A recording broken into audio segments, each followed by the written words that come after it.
Well, good evening, everybody. Good evening, Jerome. Good evening, Pete. No, where's Pete? Where's Pete? Where's Pete? Where There's is a that moose Pete? loose about the hoose, but he's not here. No.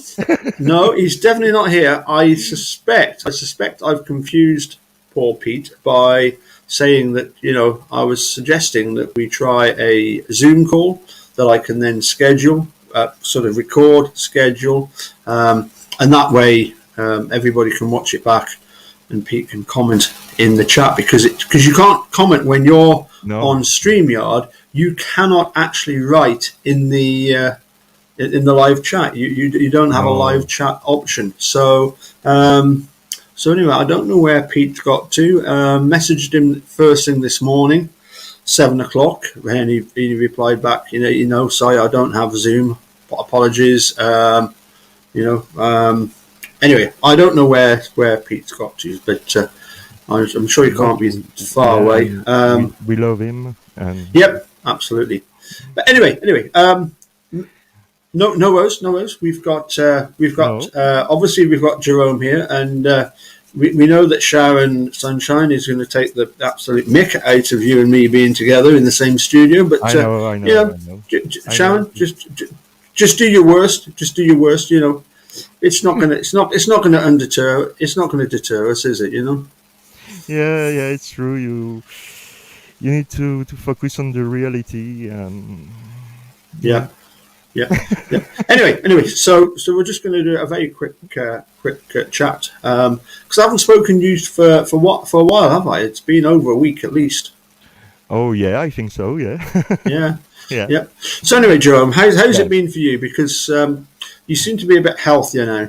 Yeah, I am feel better. I was not really well, but I'm feel better, and I have worked on a lot of cases, different cases. Go always digging and digging deeper and deeper, and more you learn, more. Oh, Mr. Drew Beeson. Ah, yes. Hello, Drew. Hi, Mr. Hello, Drew Drew. Beeson. Yes, yes. I That will. was as soon as the name popped up, I thought Drew Beeson. Well, that's a famous author of a book about the zodiac. Yeah, and not just the book about the zodiac. He wrote again also a book about the uh, owned. Oh, excuse me for my memory, but it's about the. Oh, sorry. I go check my book. Ah, you go check your book, Joe. Is it there? Is it right there? Go for it. Go for it. Let's have a look.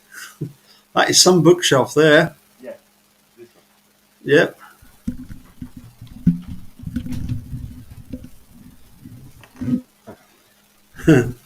Yeah, sorry. This one too. This is the Out of Hold Bounds. on a sec. Hold on a sec. Hold on a sec. What happened to the Yuba County Five? Wow. And this is really really interesting story. Drew have no clue on this book of what happened. He had ideas, but it's a really really interesting story. It's really bizarre. Really, it's I don't know if Drew you want to do a second volume 2 of this book, because wow, it's crazy. But I will receive soon a lot of people like Drew to talk about this book, the other book, because he had other book, not just the Zodiac, and but receive Drew to talk about the Zodiac. It's always a pleasure because he's really well known. He is really knowledgeable on the subject, and I mean a lot, really a lot. And I will receive also Donna Franca for a book, I've Seen Dead People. All right. Yep. I'm watching for trying to schedule all all of this, because this is not easy. Uh, Also, Sandra Lynn, Dr. Sandra Lynn. I will try to have her not to talk about the case, but to talk with her about her, about her life. And you see a normal interview, but in the same time I'm doing a lot of stuff in the true crime case, and I work really hard. I'm working on Victoria Charlton Right. videos, because Victoria Charlton, for those of you who don't know, is a Canadian girl woman who made a video on true crime, but the thing is, I don't want to judge her. I'm nobody to judge her, but she just have read the book of Michael Griesbach, the second one, not the Oh, first right. one. I don't know why, but she had just read the second book of Griesbach, and she had made a video of 1 hour and a half, uh, ex- to explain that yes, Stephen and Brandon was guilty and blah blah blah. And Yeah. Yeah. Right. in French, but it Wow. and yeah, and when I see the number of people viewing this video, it was more than 600,000. So it was huge to see that, and to understand that people are really not well informed on this case. I will try to debunk Mrs. Victoria Charlton, not to be hard, and not to try to tell her you are wrong, you are wrong. No, but to establish the truth, trying to Yeah. establish the truth about her video on Stephen and on Brandon, because I saw different video of Victoria, and she always do the same thing. She read a book and she do a video about that. But yeah, if you do that with I don't know, with GFK, if you read just one book and you do a video just after, True. you But don't go far. So go far. yeah, Jerome, did you get the sense that it was her talking, or Michael Griesbach through his book, that It she was presenting what he was Yeah, saying? yeah. For that, she's fair, because she say everything I say was not accord in the court of law, and everything I said is in the book I've read. So Yeah. this is not what I think, what I'm thinking. This is what is in the book. But in the same time, uh, you can see then sometimes she exaggerate, Yeah. she Exaggerate. Yeah. exaggerated Yeah.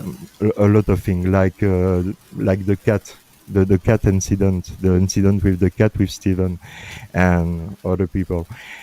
She blames Stephen for everything, and she also say then I don't know how he did that, but she said, but really, uh, after burning when the cat was on fire, Stephen had take him to put gasoline on him again, Hmm. and put again in the fire.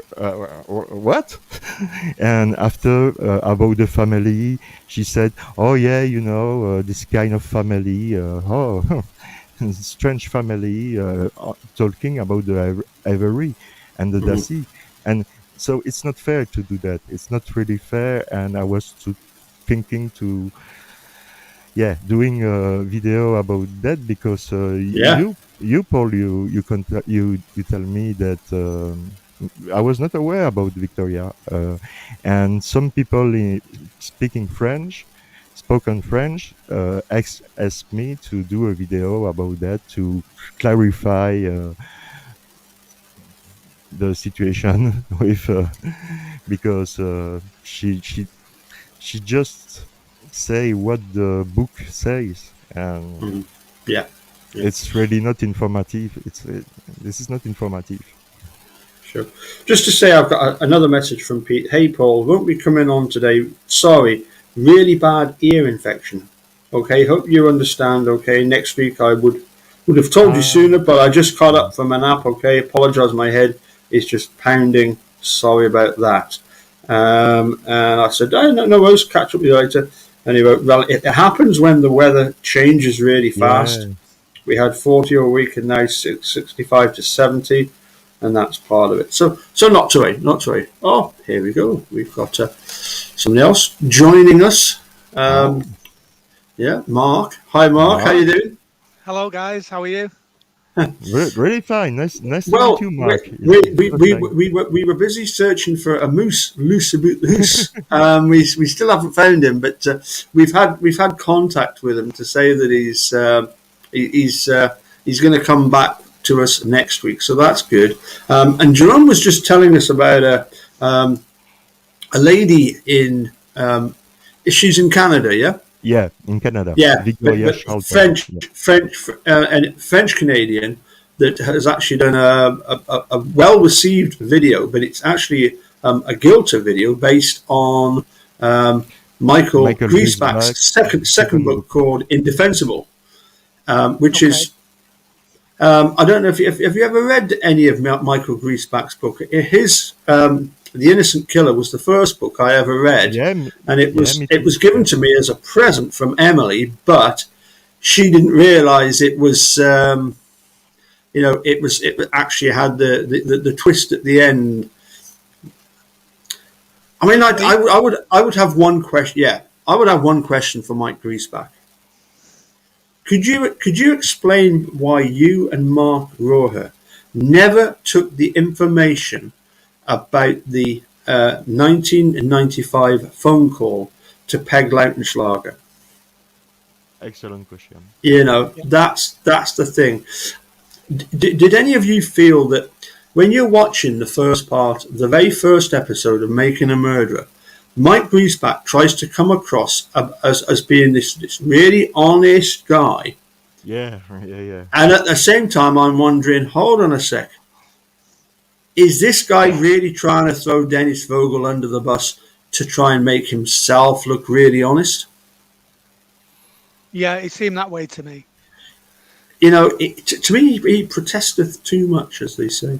Yeah. Anyway, Mark, how's it going? What have you been up to? Not much, really. I've been listening to a few podcasts. Yeah. Yourself, I think last week, you had the Dream Team on, didn't you? Oh. The one with Millbilly and Big Jeff and was it Big Jack Jeff? 61, Jack McGilla. 61, yeah. But Fleetside comes up with some amazing stuff. He sent me another one which I'm going to be going through, and another sort of follow up that he's done to his first one. And I know that for some people it's probably a case of what is he on about? But if you actually follow it through, it's a little bit like reading the Michael Cicchini stuff. He'll present the problem, and you think, I'm lost. But then if you listen to his examples, it becomes obvious what it is he's talking about. So, I'm looking forward to that. But yes, unfortunately, the moose has this ear infection, which is brought on by rapid changes of temperature. But anyway, it happens to me sometimes. Yeah, not sorry. Ear infection. Yeah. Getting back to Michael Griesbach. Sorry, Mark. Did you say that you had a chance to check out either of his books?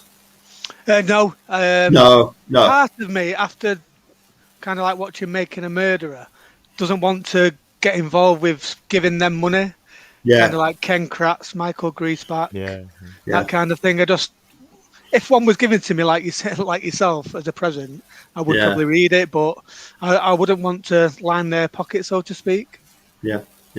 I mean, the first part, the first 2/3 of The Innocent Killer is excellent. It really does deal very well with the problem of the 1985 conviction. Yeah. But then in the last 2/3, he's talking about Andy Colburn as being one of the most honest cops he's ever met, and you're thinking, hold on a sec, and he talks about Ken Kratz having this wonderful effect in the courtroom, this incredibly calming voice.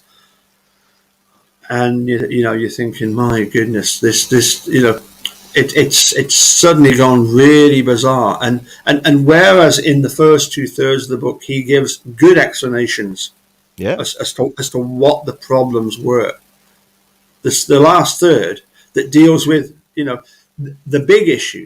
I mean, Making a Murderer, you've got one episode based on the wrongful conviction in yeah, '85, yeah. and the rest is all to do with his arrest and subsequent conviction. And for Michael Griesbach to do 2/3 of the book about the first case, and 2/3 where it really is just very wishy-washy what he says about the second part. No, Yeah, yeah, yeah. this indefensible. I'm sure Griesbach once came out with this statement that he thought that Steve had set up some sort of almost like polythene and stuff, all over the Yeah, walls, whereby it would trap any kind of blood and everything. And you're yeah, thinking, even that would leave evidence, because you would leave, like, you know you would yeah, see yeah. where things have been stuck. Nothing happened in that trailer. No, No, Nothing no. happened there. And for him to try and claim elsewise.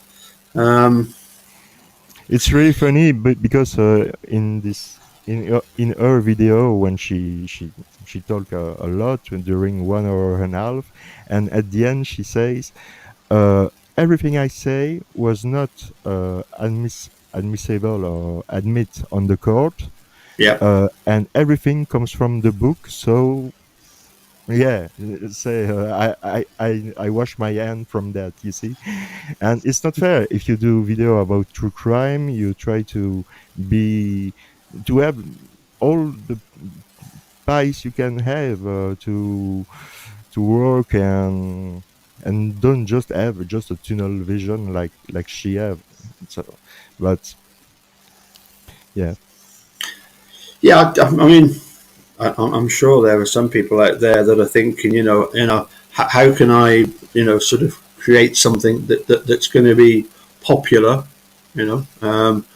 and so therefore maybe doing a video from that angle. yeah. But you see, the the thing is, you, Paul, it's just an example, but you do great video, and you don't have 500,000 viewers for your video, Hmm. and it's completely unfair that this girl had so much viewers, and so that means a lot of people not well informed. I don't attack her directly. Mm. I'm saying when she do that, she she take the perspective of just one book, and she tell, for me it's the truth. Yeah, but yeah, you need to be fair. You need to go on the case, and you go to study the case, to listen everything, and to read everything, to make your own opinion, or you do nothing. But doing a video during 1 hour and a half saying the propaganda of Michael Griesbach, and saying, oh, I think it's true because Stephen Avery is so horrible, and for Brandon, it's not his fault. It's all the fault of Stephen, and it's yeah. I mean, I get the fact that maybe if it's in French and people are looking up this stuff and they've got this video which is in French, but I mean, all your videos are in French. But yes, maybe taking it from this different angle. That's that's why it seems to be popular. But Yeah, one wonders the effect of this. Are there hundreds of thousands of people now that are convinced of Stephen's guilt, or were they just popping in just out of interest? I know. You know, I know. uh, I know. They are not I looking for wouldn't. justice or for anything. They are looking for fame, and Yeah. I mean, Yeah, yeah, is there a case, Mark, for saying that, when it comes to, as I say, this French Canadian lady posting a video which is sort of pro Gilter, there's almost a case of, but when it comes to making a murder, all publicity, no matter what it is good publicity. Whether it's, from a Gilter's point of view, or, talking about Griesbach's book, you know, Just sorry, just going on what Jerome said about yeah, this lady that had the big platform. I think Dr. Phil and yeah, also Nancy Grace did the same thing. yeah, They kind yeah. of like vilified Stephen yeah, and made him out to be a horrible, horrible person. It's true. And I suppose if you watch this show regularly, you kind of get comfortable with the presenter and you start to think like they do and believe in what they are telling you is the truth. I agree. yeah, yeah, yeah. Yeah, I I mean, agree with you. it's only the same as watching a game of football, and Yeah, Yeah. you could have one commentator, one person on one side of the fence saying, that was a fantastic defensive effort and they thoroughly yeah, deserved all the points, and the other expert in favour of the other team is saying, well, we did everything we could, they were incredibly lucky. yeah, yeah, There's yeah. always going to Yeah, it's the same. be Yeah, yeah. a different slant on things, but. Mm. Yeah, I mean, look, if people are looking at this case, and even from the point of view of looking at it from the guilter's point of view, if they do pursue it further, they're gonna have situations where they are thinking, that doesn't add up. I mean, was I'll ask you two gentlemen, if you don't mind, was there ever a moment, a brief moment where you thought, having watched the documentary and then dug into the sort of the guilt and truth of community, and what was being banded about, ever a moment when you thought, could Steve have actually done it? For me, no, personally, No, no. not at all. What kind of like happened? I think if that would have happened in this country, I'm not too sure about yourself, Jerome, in Oh, it Belgium, never but never happened. they No, would never have been convicted. no, Mhm. never, Yeah, never. it's just before we came on air, I was chatting to Jerome, and we were talking about the fact that just after Michael Kelly has another go at Brendan Dassey, I think it's about the April the 13th, and then he gets interviewed by Wiegert and Fassbender again, and then he phones Barb, Yeah, and Barb at that point, I think, is so confused as to what's going on. She says to Brendan, "What? So you did some of this?" And you can tell, I don't think Barb really knew what the hell was going on, other than the fact that there's these law enforcement idiots trying to influence her and the rest of the family into going along a certain line. it was the case. Yeah, it was the And, case. Yeah, and to me at that point, Bob is actually thinking, you mean you actually did this? And he's considering the possibility that Stephen Brendan did it. In fact, here we go. Here's Bob. Yeah. Yep. Yeah. Yeah. yeah. I agree. Yeah, I agree. But Yeah. in this case, the law enforcement, the everyone, I mean, in the I mean, I think it's easy, were but lo- yeah. yeah, we're looking to frame Stephen. Yeah. Yeah. It's It's crystal clear. It's really crystal. Yeah, but it's for me. I think the first reason in 1985 was to put Stephen in jail for 30 years old, and there was not expect then he was released from prison, and for me, I think for them it was a big problem. Then have Stephen again in liberty. I don't know why. I don't know why, but it was a big problem.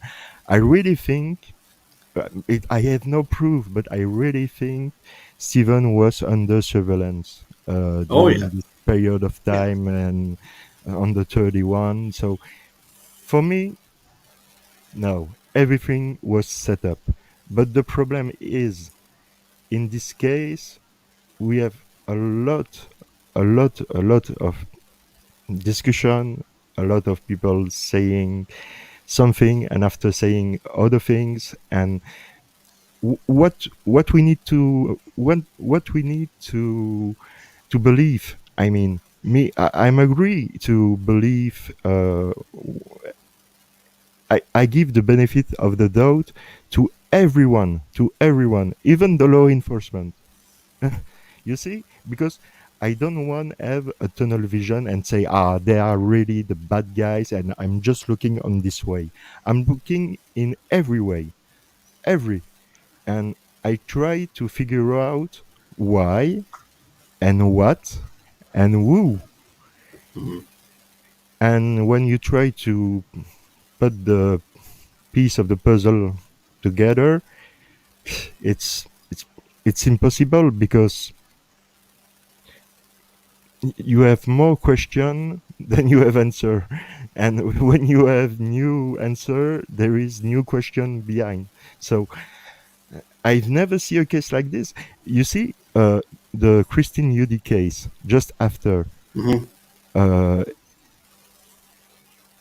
there is no 200 people right there from the law enforcement uh, trying to find what happened to her.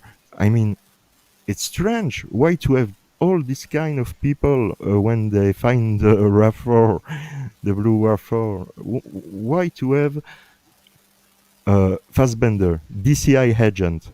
Is it the role of the DCI agent to be on the place where you find the car? No. Kratz was there. Hmm. I mean, everybody was there.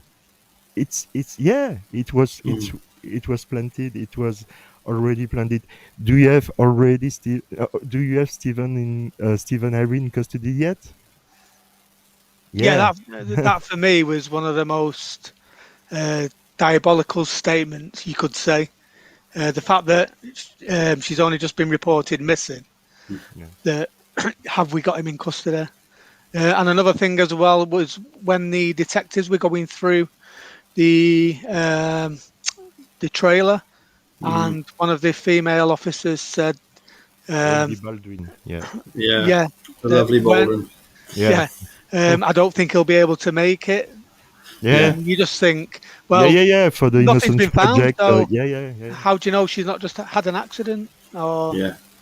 so, yeah, it For is very, me, Mark, for me, I think the law enforcement know the truth from the beginning, from day one, but they decide to don't tell the truth to frame Stephen, and sadly, yeah, because it's really sad.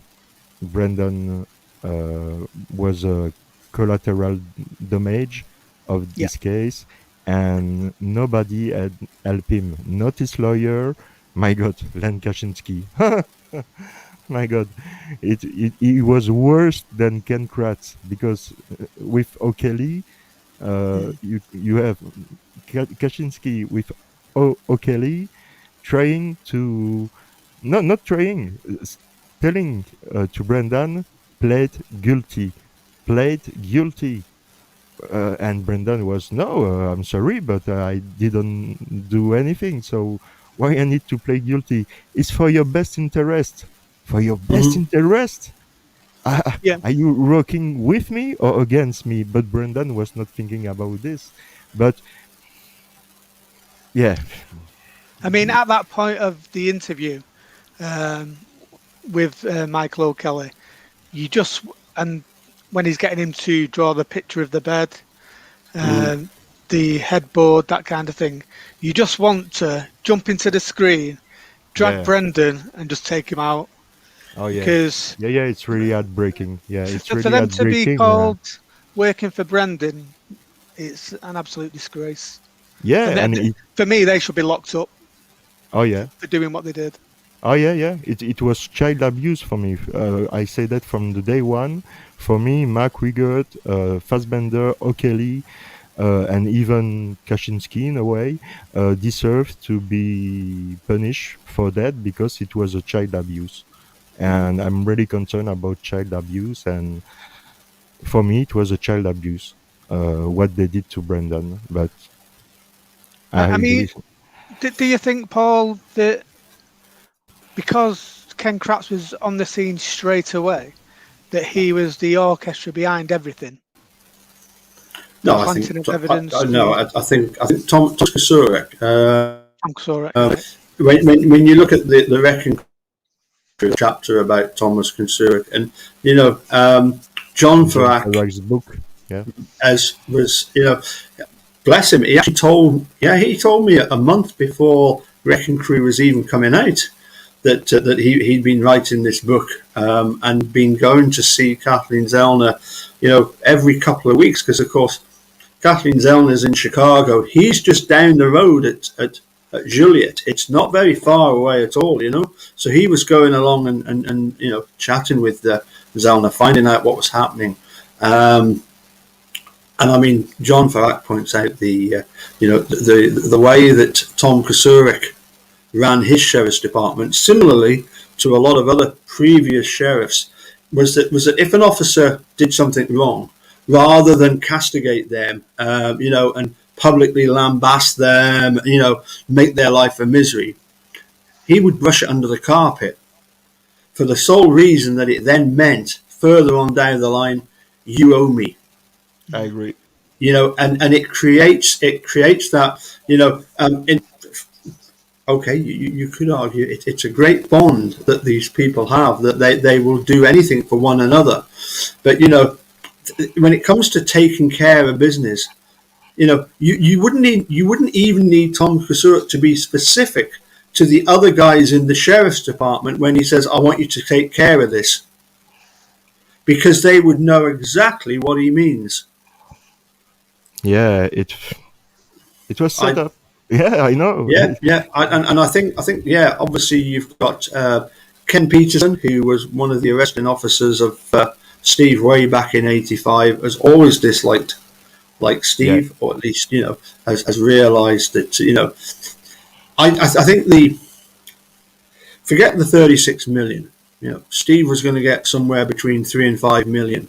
Yeah. Well, he was never going to get that, but No. it wouldn't have been the 36 million. The big problem was going to be, two things. The big problems: Manitowoc County Sheriff's Department having to apologise, having to accept the fact that they'd done something wrong, or at least being blamed for having done something wrong. This is the big thing. When the civil suit was actually settled for $400,000, Manitowoc Sheriff's Department, you have to listen very carefully to this, because Manitowoc Sheriff's Department were not to blame. The actual insurance money that paid out wasn't Manitowoc Sheriff's Department, it was Dennis Vogel. Yep. Now, how is it that Dennis Vogel's insurance is paying up $400,000, and yet Dennis Vogel never even testified, never even was deposed? There's definitely something very, very strange going on there. But you listen to that phone call, don't you, between Laura Riccardi and Stephen Avery? It's around about January time. It's just after he settles, and Laura Riccardi actually complains to him about the fact that, why have you settled this, and why have you settled it in a way that Manitowoc Sheriff's Department are not to blame? I think there's no doubt about this. I just wanted to get back to this issue of Bob, though, at the time, and the fact that in that phone call in April 06, she's saying to Brendan, you mean you actually did this?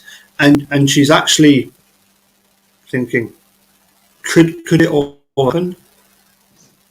It tells me that, bless you, Bob, I don't think you knew what was going on at the time. I don't think so. You're telling us that that everybody's not nobody's got anything to do with this, but at that time in that phone call, you do for that moment, or following that phone call, you think that Brendan had something to do with it. You think that Steve is involved. But I'm just wondering if it's easier for us with the benefit of hindsight to sort of say, clearly that's not the case. And I do have sympathy for Bob in that moment. She Yeah, put so much trust in Uyghur and Fassbender and law enforcement, who were, as she said, constantly badgering them. yeah, and me, I'm not an investigator, but I would like to ask you, Bob, why? Just why? If you are so afraid of the law enforcement that maybe put a great pressure on you and your family, they did. I know they did. But why don't talk to Strang and Beauty and try to, I don't know what to do, but trying to say, hey, I was forced to say that. I was forced to doing that. I was forced to, uh, yeah, saying that because Mark Rigert told me to. I don't know.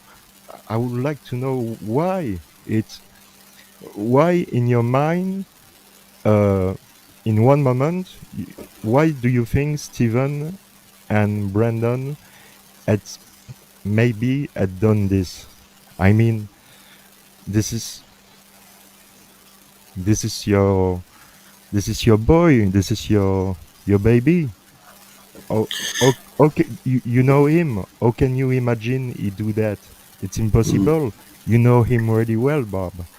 I don't accuse you. I don't say anything bad. I just say from from your heart of mother, you must know then Brendan is not involved in anything. So why do you have doubts at this moment? This is my question. But you don't need to answer. It's just how.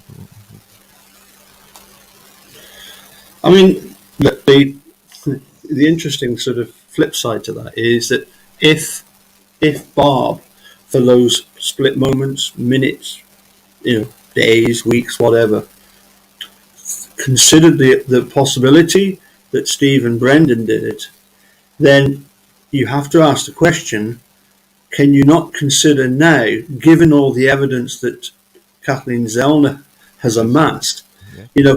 can you not now consider it from a more rational point of view and think, could it be that Bobby and Scott did have something to do? They certainly had something to do with perjury, and the trial, trying to Yeah, about influence the the trial. Yeah. jury to find Steve guilty. From what we've seen, Bobby far more so than Scott, who simply talks about a 3-foot fire becoming a 10-foot fire. But Bobby, saying that he saw the car there, no sign of Teresa, which is clearly completely different to what he said to I think it was Brian Dassey or Blaine Dassey. To Just after the Brian. Yeah, event. yeah. Yeah, to To Brian. Brian. Yeah, yeah. So one of the questions for Barb would be, if you thought back then, if that thought crossed your mind, so you actually did some of this, you have to think a little bit more, think a little bit more about, could it be that what Zellner has discovered, the implications, particularly for Bobby, in all of this, and the fact that we've got this eyewitness who says that he saw And Bobby pushing the I rifle. would like to tell you, Bob, we are not happy. We are not happy. Don't think we are happy than the witness have saw Bobby. We were not thinking about this. Me, in my theory, I have never put Bobby on anyway. But yeah, I agree. He was maybe forced to say something he want to do to say in court. That's why the perjury. but I don't see him involved in the killing or the disappearance of Teresa Albach. Really, but if I mean if if if you have nothing to hide, nothing, Yeah, why to yeah. Talk to KZ. Get yeah, this all behind you. Why put yourself through this? Having to try and defend at every moment. If there's nothing to defend, then just the problem is, of course, you've got this phone call to Stephen Avery where Barb is protesting to Steve about the fact that Zellner's looking at Scott and Bobby. It's not up to Steve. It's no good protesting to Steve to say, can you get Kathleen Zellner to back off? and I'm Kathleen sorry Zellner's to going to do say the that. complete opposite. Yeah, and I'm sorry to say that, Bob, but you do the same thing with Brandon. You call him and you say, if it continue, you have a dead mother. It's not something to say to your boy. I mean, he's in jail. He- Yeah. From that, from kind of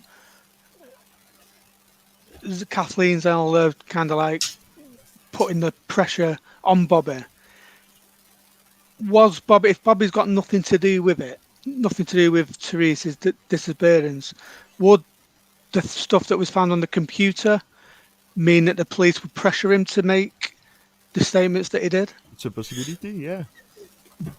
Well, it's something that we've talked about at great length, and in actual fact, Yeah, although well, what he had on the computer was disgusting, yeah, yeah, the question is, was it illegal?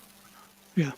And I yeah. don't think that it was illegal, but I think it was a case of, had Dean Strang and Jerry Buting known about the fact that Bobby was looking at this kind of stuff, then that would have definitely provided them with a motive. So Yeah, it's because if it was Brandon on the computer, it was really good for the Crats to have oh this yeah, for that's implicate yeah, Brandon. yeah, Oh, do you yeah, see? Brandon was watching this kind of pictures and videos. yeah. If Yeah, but it's a he didn't computer, do. then Ken Kratz, why did you not use the contents of Yeah, Brendan's computer against him at trial? Because you surely knew how damning it would have been. It yeah, would have been clear evidence. When you look at the way that the state clutched at straws in trying to convince everybody that Stephen Brendan had anything to do with it, and you look at some of the farcical stuff, like the fact that there's this bill of sale, and that ties Teresa Halbach to Stephen Avery's residence, because of the bill of sale that was found in it. That's the only thing that Teresa's ever touched. Well, that and an auto trader that was ever yeah, found in Steve's trailer. It's just ridiculous, isn't it? But oh yeah, completely. It makes no yeah, sense. Yeah, yeah, it makes no yeah, sense. And even with the the proof, then Kratz tried to argument to in court. This is make no sense at all. yeah, Where is the blood? Really, where is the blood? yeah, Where is this amount of blood of this horrific scene? There is no blood. There is nothing. There is no DNA. There is no Teresa Albach on the property this day. I mean, physically. Uh, yeah. And no, and just there in is talking nothing. about that, it makes it so ridiculous that the jury convicted. Yeah, It really does. I mean, we've got the same in the Luke Mitchell case. We've got yeah, zero forensic evidence tying Luke Mitchell to ever having anything to do with the murder of his girlfriend. And they're both 14 at the time, and yet the police have decided, oh, we're going to go after Luke Mitchell, and that's it. yeah, Listen, guys, yeah. I realise time's pressing on, and I do have to take this dog out for his last constitutional. But I would, Jerome, I would just like you to explain a little bit more about why you feel that Chelsea are going to hammer Man City in the European Cup final. It's a good one. And then Mark, if you could retaliate. After watching Chelsea today, then I would be quietly confident because I think Yeah, now City have won the league, yeah, kind of they've been able to rest the greatest Belgium ever to play football, Kevin De Bruyne. Yeah, Kevin De Bruyne. Yeah. I don't know, Jerome, if you watched the Chelsea game today, did you see the goal by Tielemans? No, The no, FA no. I Cup don't. final? I don't really watch the football. I Ah, watch right, when okay. the Belgium. Well, when it's the Belgium and Yeah, when the okay. Belgium play, but I don't looking sports or I'm musician, so I spend my time to playing guitar or go in case like this to try to find something to for the truth and the justice. But So yeah. just going back to you, Paul, it yeah. could well be Chelsea could just have a fantastic day, City have an off day, and they could hammer them. Well, yeah. I listen. I hope it ends up something like 4-4, and then it's extra time 6-6. And maybe if it goes to penalties, then whoever wins doesn't The feel best team. that they've really deserved it, and whoever loses doesn't feel like they've really lost it. But I would just question, the greatest Belgian sportsman of all time. I've got one name in mind. That's Jerome. Speedway. No, I it's don't know. not actually. No, very close though. Very close. Eddie Merckx. Eddie Merckx, Eddie. cyclist. Yeah, yeah. All right, okay. How many times did he win Tour de France? Ooh, 5 or 6 time, I think. Yeah, 7 time, yeah, yeah. yeah, yeah. Yeah. He was really, He really, really won good. Tour de France 5 times. 5 times, The Tour of Italy 5 yeah. times, and he also won the The record, the Mundial Tour of record, Spain, and he yeah. was 3 times world champion. So yeah, Eddie Merckx, who was known by Eddie Merckx. some bizarre nickname, wasn't he? Was he not like the cannibal or something? Uh, Eddie Merckx. I don't remember. I will to ask my father because Yeah, nickname the cannibal. I've got yeah. Wikipedia here. It's I'm the cannibal. cheating.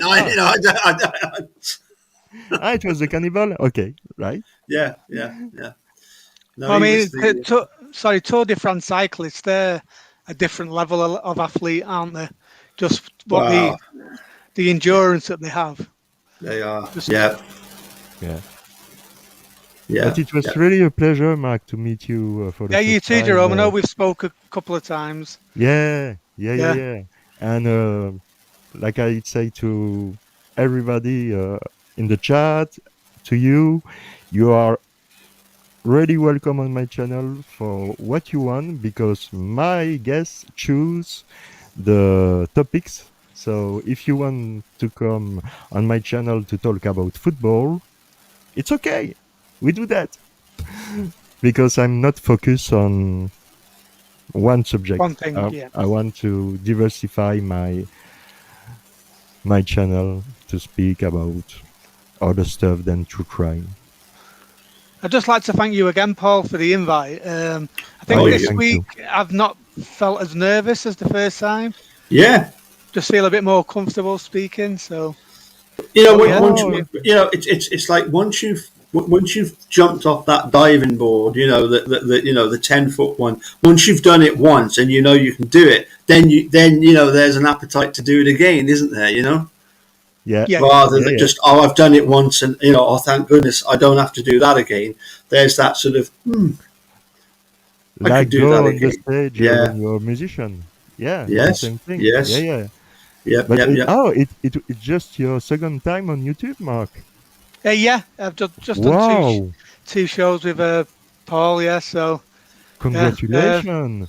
I mean, I was saying to Paul last week that I have followed this case from I think January, February 2017, and I have pretty much been obsessed with it. I don't really get into the investigating side. I'm just more one because of work and I do really daft hours, really like nights, early mornings. So, but I just like listening to all the other YouTubers, what their thoughts are, what investigations are happening, that kind of thing. I just find it. I just plucked up the courage to kind of like message a couple of the truthers. Really, So yeah. It's really good to have you today online with us because that means you want to speak and you want to keep talking till they're walking. Keep talking. Yeah, absolutely. Yeah. Yeah, I mean, I'm not totally like most of you guys. I don't know every single name or every single ins and outs, but I do have an opinion of the stuff I've watched and the stuff I've listened to. So it's just good to share it with, because when I try to like speak to people about it that haven't watched it, they don't really pay much attention, or they're not really interested in what you've got to say. So, so it's good to speak to people that, as in like a football fan, a fellow Man City fan, you could talk about stuff. So I suppose we're all fans of getting Stephen and Brendan released as quickly as possible. Yeah. I mean, one of the things that Dude always used to say was, we none of us is Kathleen Zellner. None of us have that team of investigators. We've got some great people researching the case, and I don't really, I don't think me or the Dude ever really researched the case other than our own experiences of interactions with various people, like myself and Herman. But I mean, when it comes to talking about the case, yes, we know a fair bit. Well, we know a lot more about it now than we did back then. We're not counters, and we don't have the access to the sort of information that people have provided her on the sort of tip line, if you like. So yeah, we don't have that kind of knowledge, but. Everybody's coming at it from different angles, and it's great to get so many different opinions from people from different backgrounds. But what the Dude always said was that, a bit like Jerome was saying earlier, to not just focus on one case, to find out about other cases, because you'll get bits of information from them, whereby when somebody says to you, or with any kind of conviction or knowledge about it, if anybody then challenges you about, law enforcement wouldn't do this, you can say, wouldn't they? Well, what about such and such a case? What about that case? What about this? What about that? What about this one? When this happened and that happened and that happened, what about when Brad Schimmel decided that there was no need to take any action against Craig Hoffa for executing Michael Funk? So you're going to tell me that a police officer wouldn't execute somebody that's fleeing a crime scene, in a friendly fire incident? Yeah, you try and tell me that didn't happen, and I'm going to tell you, yes, pal, it did. Yeah, and you can shut people like that. Just be armed with knowledge of the different cases. So it's good. Anyway, I'm going to say cheerio, but Jerome, Mark, I'll give you the last. Well, Mark and then Jerome. Jerome, you can finish it off. Mark first. Sorry, what was that, Paul? Just to finish off, say cheerio. All right, yeah. Goodbye, everybody. Goodbye, Jerome. Nice to speak to you in person. And you, Paul. Me too. Really, Mark, it was really a pleasure. Paul, it was really a pleasure. Hello, everybody in the chat. I'm sorry, I'm not focused on the chat, so I don't know. I know Bob was there because Paul showed the message. But hello, everybody. Take care. Really, if you ever don't already, please subscribe. And I see you. Yeah. Cheers, Joe. Can I just finish on one, Paul? Oh yeah, sure. And it's a good night from him. Yes. And it's a good night from him. Yeah.